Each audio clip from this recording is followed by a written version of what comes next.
You are listening to the Made in China. Their father did his own thing, was very heart on sleeve, and was desperately insecure, made tons of mistakes, fell in love a lot of times, and was generally nice to everyone, and created a bunch. And he was happy.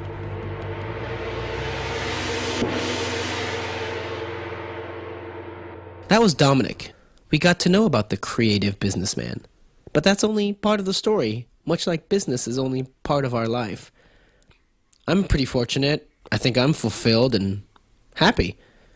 But was so curious to know more about how family, personal life, and business mixed in his crazy world.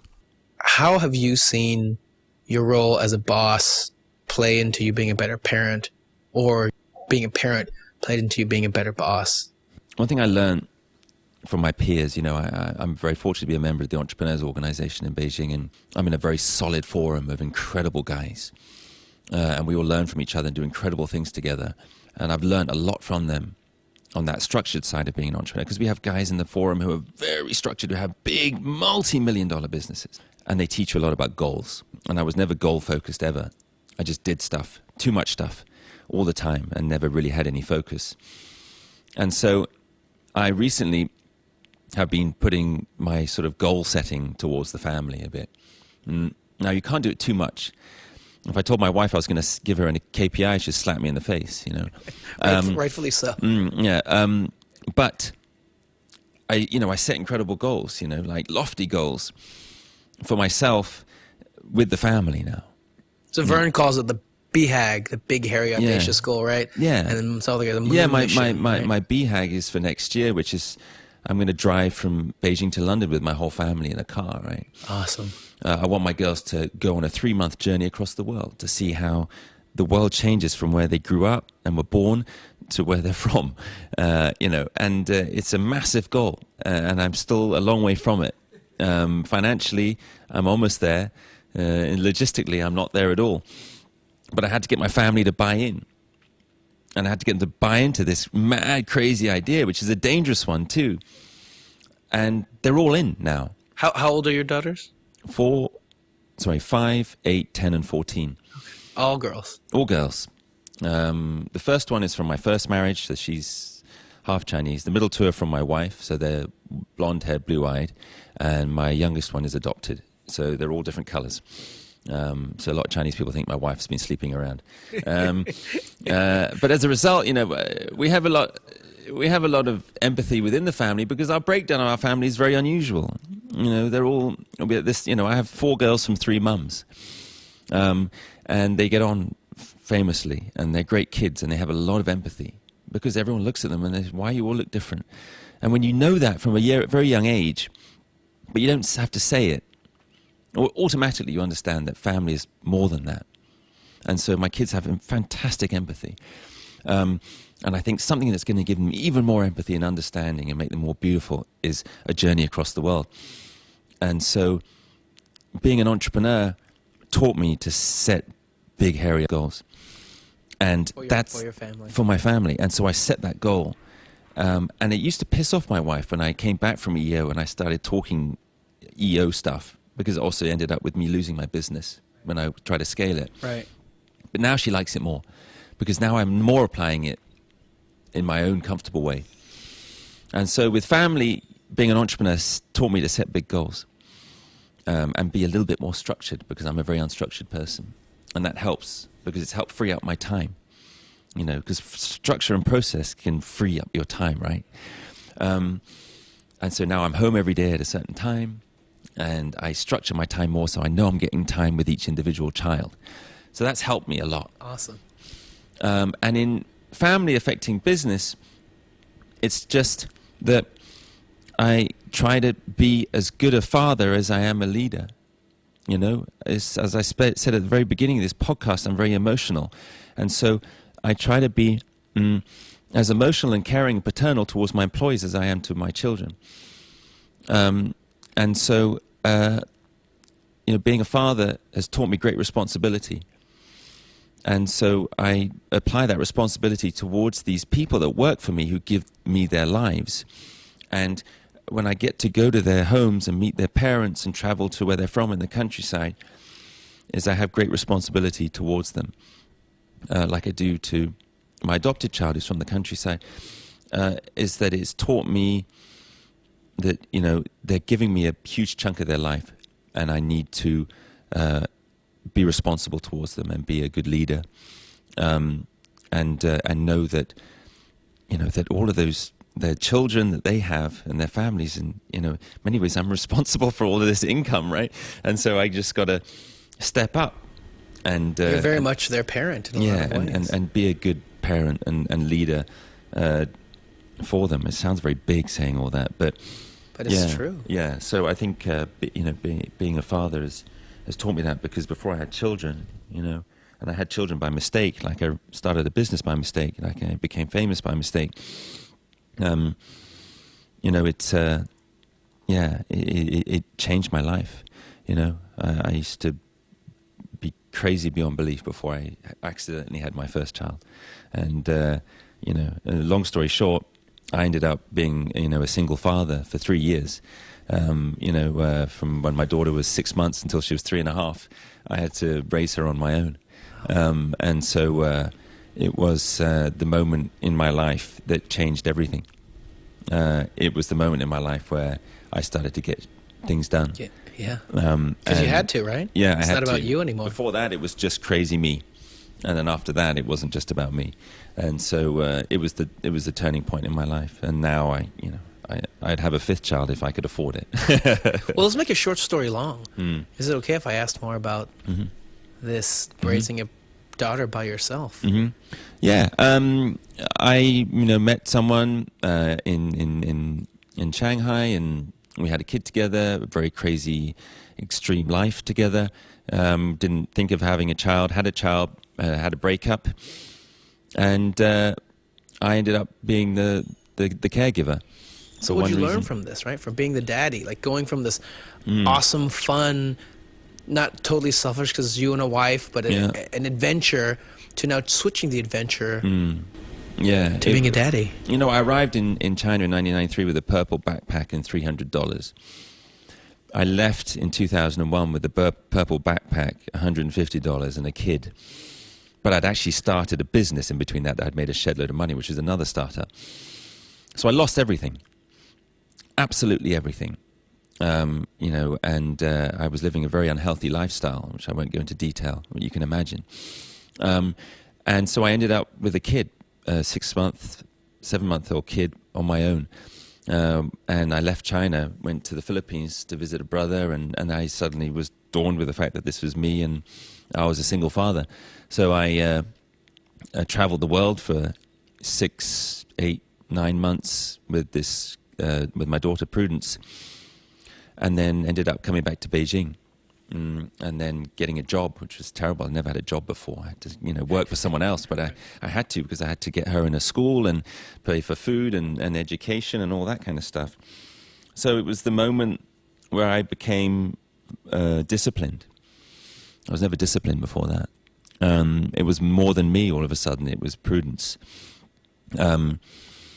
And then I met my current wife, you know, which was incredible for her, because she met a guy who was living as a single father with a daughter, and she had to come into that.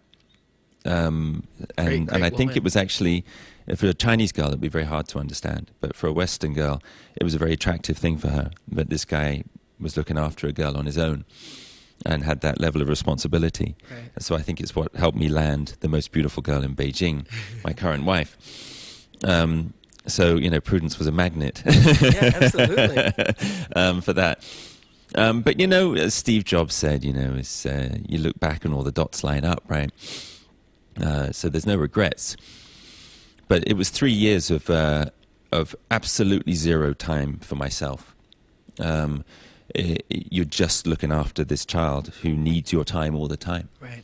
And a child of a single parent is even more needy. Absolutely. So it was the moment I grew up. I went from the absolutely crazy backpacker to being a parent, a father.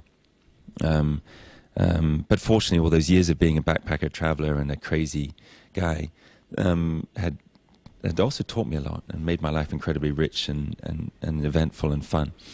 And so all of that then came together later to give me, I think, a creative edge as well. I want to go back to, you had said something about trainings, because I look at this kind of in terms of education. But what are the trainings and books and tools that you've been using to grow yourself, grow your people? Yeah, for me, I can't read very well, and I don't have the patience to sit down and read. And I try to do audiobooks, but I'm not very good at that either. Most of my learning in life comes from the people around me.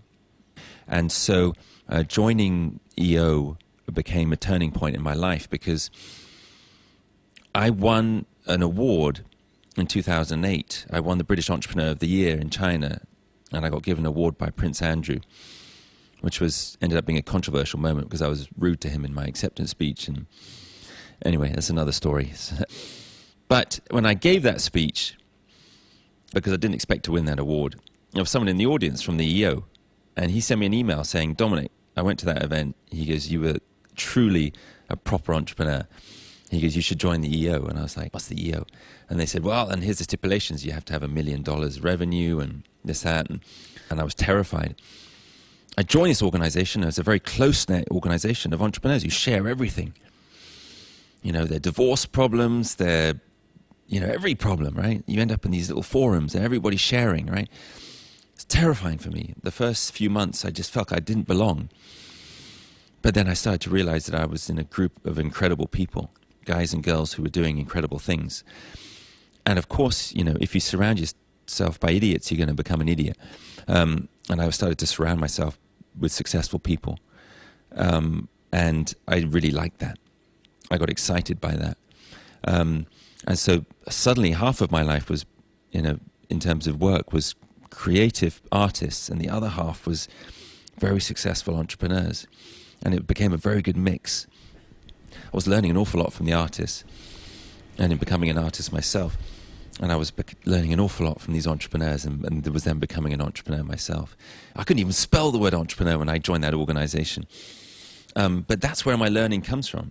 Experiences from other people. In the EO, we only talk in Gestalt language. And Gestalt is a way of talking where you can only talk on experience.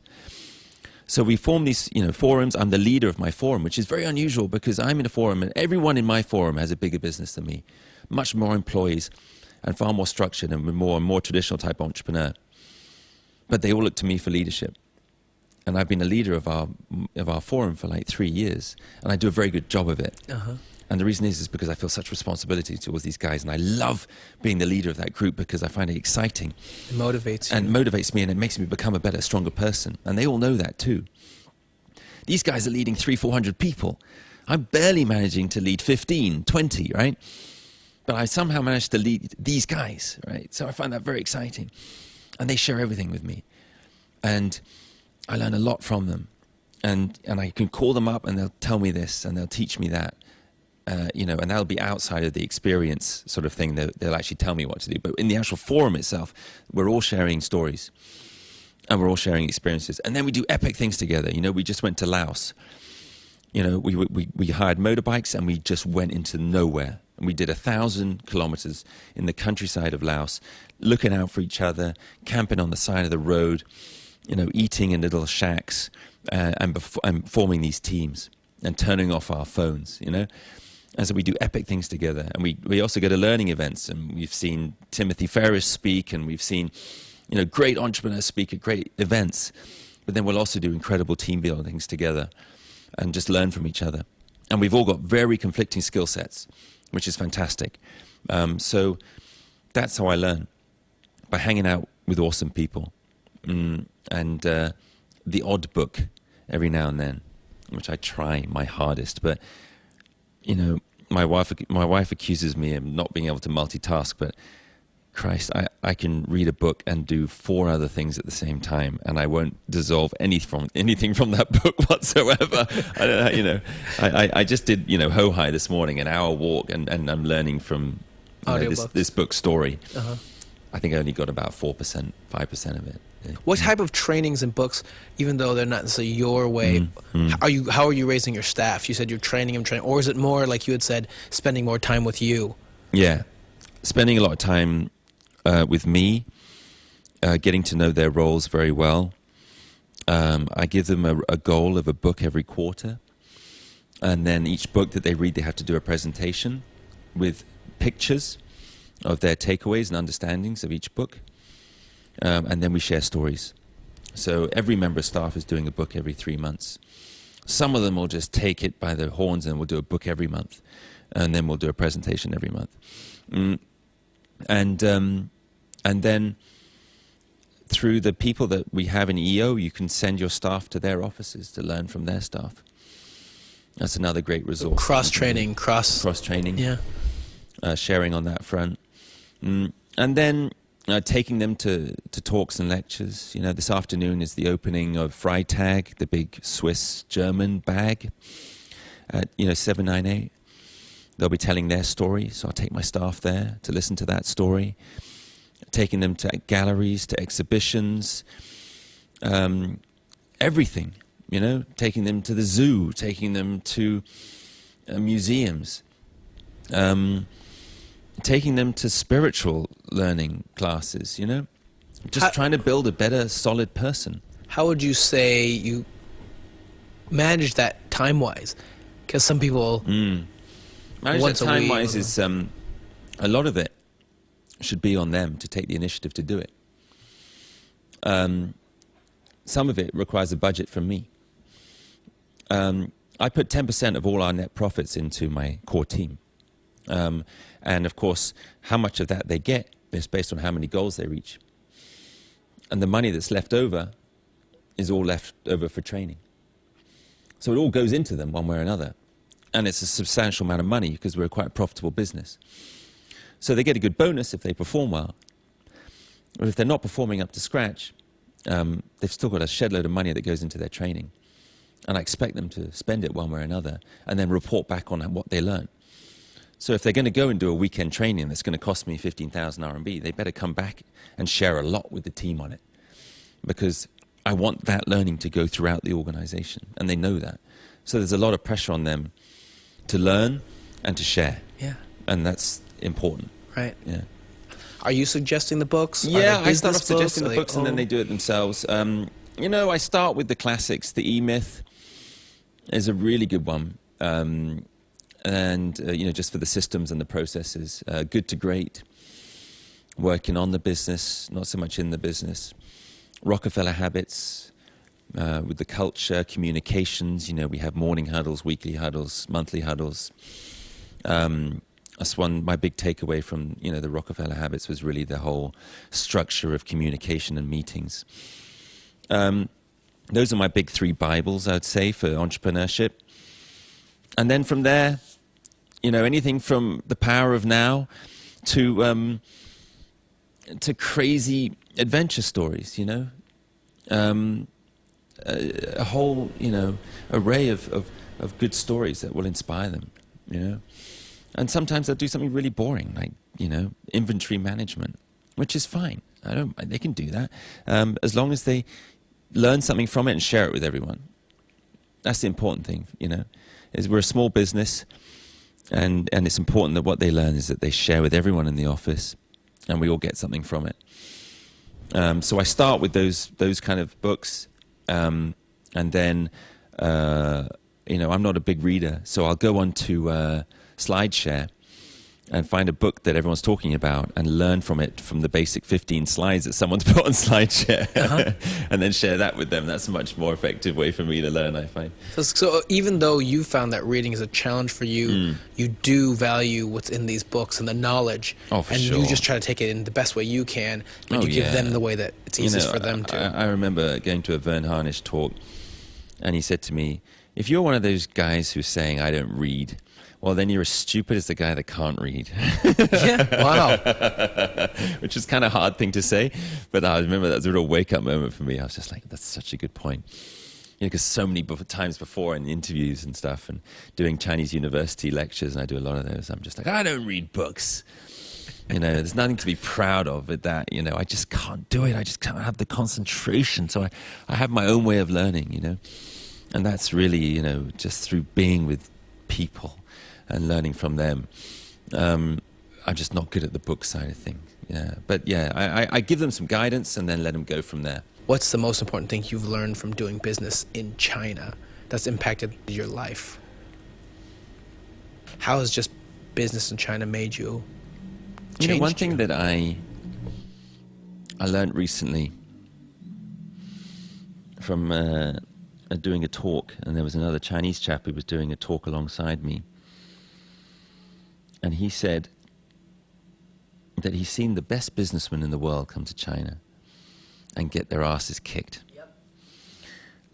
And he says he's met a lot of foreigners that come to China who've done really well. Who don't know. And they're absolutely bonkers. Yes. And he said, because I just given my talk, and it was the one when I was talking about where I said lead as shit. And I just talked about being bonkers and just doing my own thing. And the ridiculous things that I've done that have made me successful. And the one thing I've learned is that Chinese people love bonkers. They absolutely love it because their lives are so practical. Right. They're very pragmatic people, and they're quite proud of that. But give them bonkers, give them immature, give them creativity, give them heart on sleeve, and they absolutely love it. Yeah. And the more I do it, the more they love it. The other day, put a sign in my shop window saying, tomorrow I'm going to give away 200 cabbages. Randomly, I just, you know, I'm like, fa cai, fa bai cai. Get rich, give out cabbages kind of thing. All my staff saying, what the hell are you doing? Everyone in the community was like, this can't be true. And I just put a pile of 200 cabbages in my shop window. And I put a little bow around each one. And I gave out 200 cabbages in probably 10 minutes. A queue went all the way down the Hutong. Right. And what I got from that was the sheer amount of conversation that it built in the community and the happiness it brought my team and myself and the ideas that came from it. I just feel that the one thing I've learned in doing business here is I would never be able to compete in China in a numbers game. But the more I am myself and the more bonkers I am, the more I enjoy being immature and silly and ridiculous in design, in every element of my business. It just makes me more successful in China. So going back to the scale story, I screwed up and I'm not good at the numbers game. But at being bonkers and being myself and having fun and being immature, every reason I got kicked out of school is the reason I'm successful here. I was kicked out of school because I was immature, I was impulsive, I was a daydreamer, I was always doing dangerous things, I was always getting into trouble. And I'm always trying to get into trouble here. I'm always doing immature things. I'm always being impulsive. I'm always daydreaming. And that's what's made me successful in China. It's not the technique, it's a person. Yeah. You've got 4 kids. You've been in Beijing a long time. You're traveling the world. What are you most concerned about now? Professionally, personally? Is there something that keeps you up at night? Not being able to fulfill all of my ideas. And not following through with my ideas. I have a lot of ideas.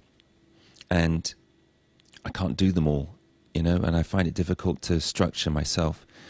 And time-wise, you know, there's a list on my desk right now of big ideas. And I don't know how I'm going to get through them all. And I don't know how I'm going to get to do them all. And I don't know how to know which one is more important than the next. You know, I'm about to release a product in 2 weeks' time, which is completely bizarre, you know. And I've worked on it for a couple of years. I've got a film script that I'm writing at the moment, which is why I'm reading this book story. I've got someone who's offering me a substantial amount of money to make a film next year. I don't know how I'm going to get around to doing it. You know, I've got another exhibition coming up I just got a zillion creative ideas. And Plastered has given me the courage to know that there's some, you know, there's something in these ideas. There's an audience for them, right? There's an audience for them. And I'm still very insecure, and I'm terrified of failure. And a reason for that is because I did so badly at school. And so, you know, I'm the guy that when my brother and I set up the lemonade stand, I hid round the corner until someone turned up. My brother would stand there and would be like, it's fine, don't worry about it, but I'm terrified of failure. And so that's the reason why some of my ideas don't come to light, is because I'm worried about screwing up. That keeps me up at night too. And I'm also worried about just not being able to get them all done now, you know, because I've reached 42 and I realize that time is limited, and I got a lot I want to do, from drive across the world to, you know, to create this, to make a film, project, to do all these, you know, they're all creative goals mostly, right? So that's what keeps me up recently is, you know, I wish I could push myself more, you know, and I just said to my wife the other day in a moment of insecurity and tears and crying, which is I never get anything done. And she said, to an outsider, that would look like madness. Right. But to myself, that's how I truly feel. And it really upsets me. And I think when I meet entrepreneurs who have made 100 million and they're totally upset with, and they don't see themselves as successful business-wise, that's my problem. Right. Creatively, is I don't feel I have got enough done. And I'm terrified of failure still. This is my way, the podcast is my way of sharing what I've been listening to all this time, Mm-hmm. and exactly scaling the conversations that I have. And a lot of things that you say resonate with me completely. It's how I took my staff to America for the first time. They've never left the country, and they just loved it. You know, it's all over their WeChat. They brought things back to their family. If you were to listen to this podcast, what would be the things that you'd want to hear to help you in what you're doing? The talks that I've been to that I found the best takeaways for me have been the ones where people teach you and give you tools, solid tools on how to discipline yourself and structure your life. Great. Because I have zero self-discipline and zero structure. So if I go to talk about someone creative, yeah, it's cool, but I feel like I'm doing all right. You know, like I can understand the creative world, but I'm not good at structure, and I'm not good at discipline.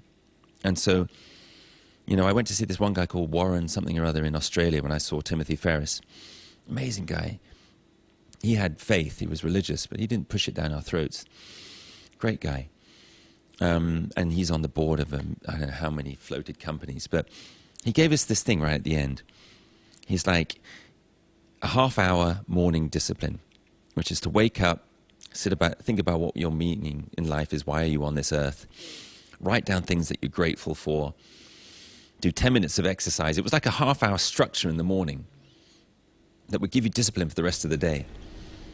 And it works. And it works. And you love it. And so, you know, the problem is I take things too far, right? I took on, you know, I thought I'm going to start running instead of smoking, right? So what did I do? I gave myself a ridiculous goal, which was to run 10 kilometers in under 40 minutes. A year later, I ran from, you know, Tiananmen to Tiantan in a running competition, 2,000 people, and I came in the top 20. I ran it in 39 minutes. And then I told my daughter, I'm going to run in your school race, the 10K race. I'm going to come in the top 10.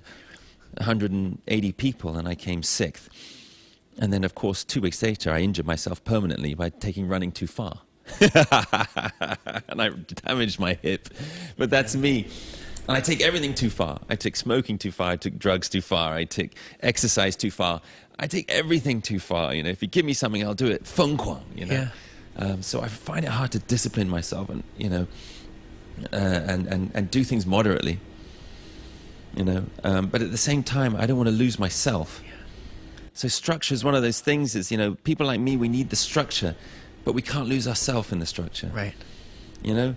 To temper you, maybe. Yeah, I love to learn from people who can, you know, teach you a certain form of discipline and structure, but you can still hold on to yourself. You know. Yeah. And some of the people that you really love learning from. So Tim Ferriss, I'm a big fan of Tim Ferriss. Tim Ferriss I like because he's, you know, he's cocky.